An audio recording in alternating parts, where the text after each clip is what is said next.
Hi guys, and welcome to another Rider Alarms help video. In this video we're going to talk about Dahua Smart PSS software and how to set the motion activation on your cameras. The first thing we need to do is obviously open the software itself. This will all be preloaded and ready to go as long as you set up the software in the beginning. And once we get to the main menu page on here, we want to go to device configuration, which is device CFG down there. We double click on that menu here.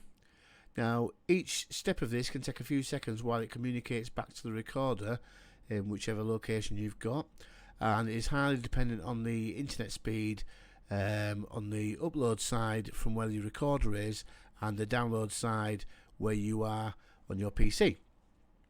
So the first thing we want to do is, obviously there's home on there. We click home. You have to click it once and it populates the bars up here just to let you know it's communicating, and it should have your software version, your serial number for the device, and everything along the top. We want to go to the two menus that we're going to look at is storage and event. So the first thing we're going to go to is storage. We click that once and it opens up, and then you'll have three boxes along there, and in this instance we want to click on the schedule box.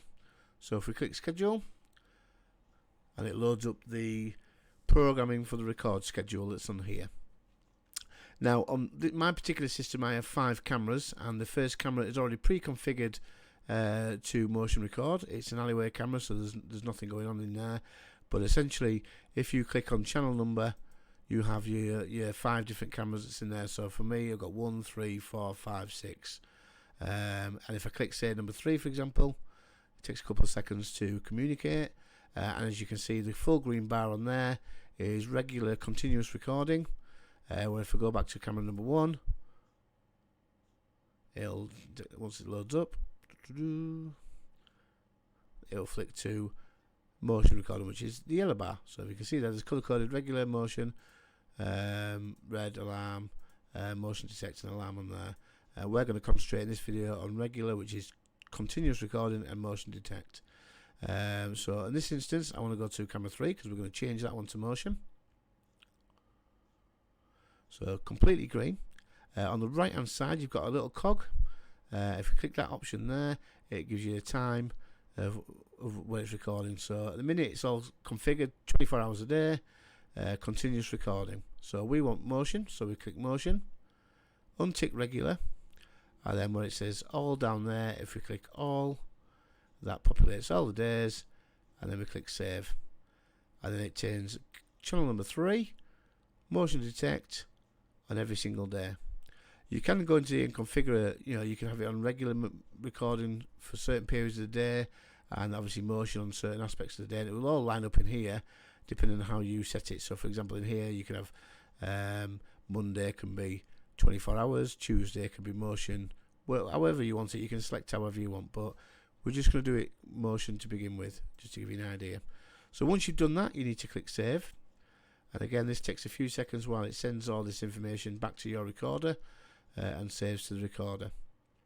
And like I say, it can take a few minutes depending on how fast your internet speed is. Mine's pretty average, so in both locations, so this should be a sort of an average snapshot of what you'll see as you're doing it. So that's been done. We can get rid of that option now, and we can click storage and get rid of that bar there. So the next bit we want to go to is the events. So this is the program of when it starts motion and how you connect up the events on that, and we want to go to video detect. So if we click video detect, again it takes a couple of seconds to load up. It communicates back to the recorder.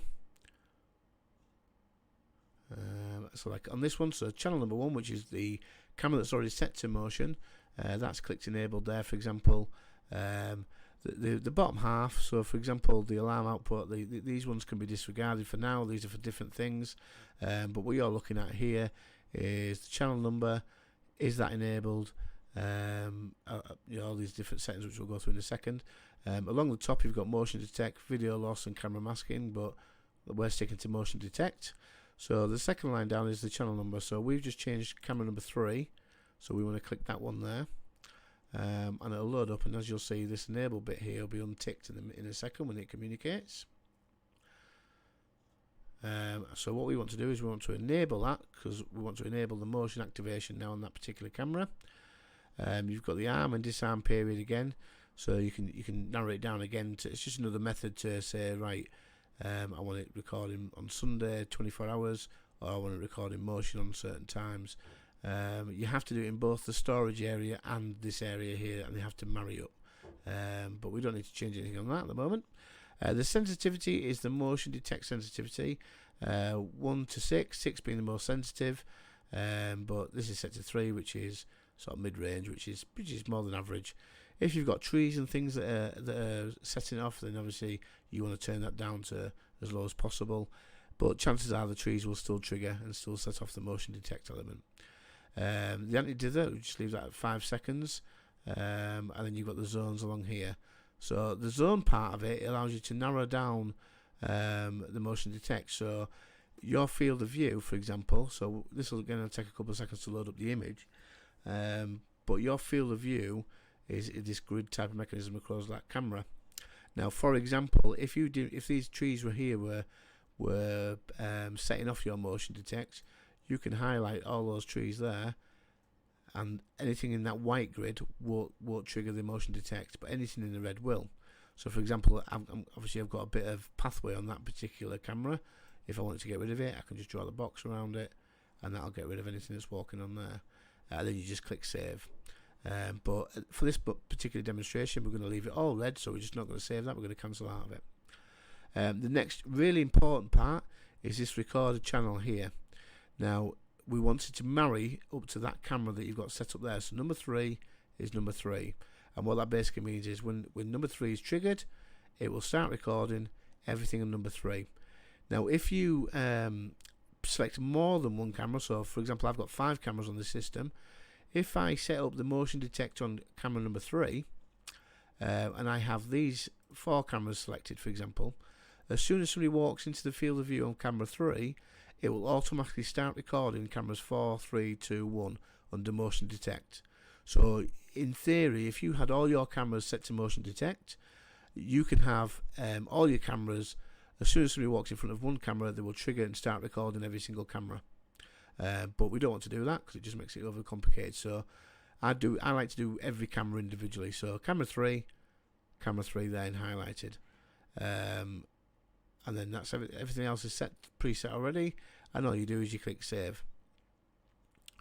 Takes a couple of seconds again to communicate, and that's a little successfully set motion detect in the bottom right hand corner here.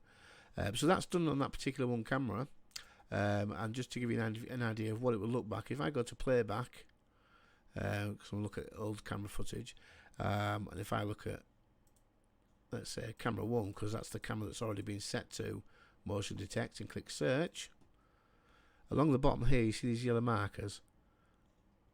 So those yellow markers indicate there's footage in there, and I can go zoom in and have a look at the footage on each camera. So if I click that one, for example, and then you saw the moth there that's triggered that particular motion detect on that camera. Once the moth disappears, it'll stop recording and save your hard drive space. And that's that. Dead easy. Any further help or questions, please visit our website, which is alarmsyork.co.uk. Thank you very much.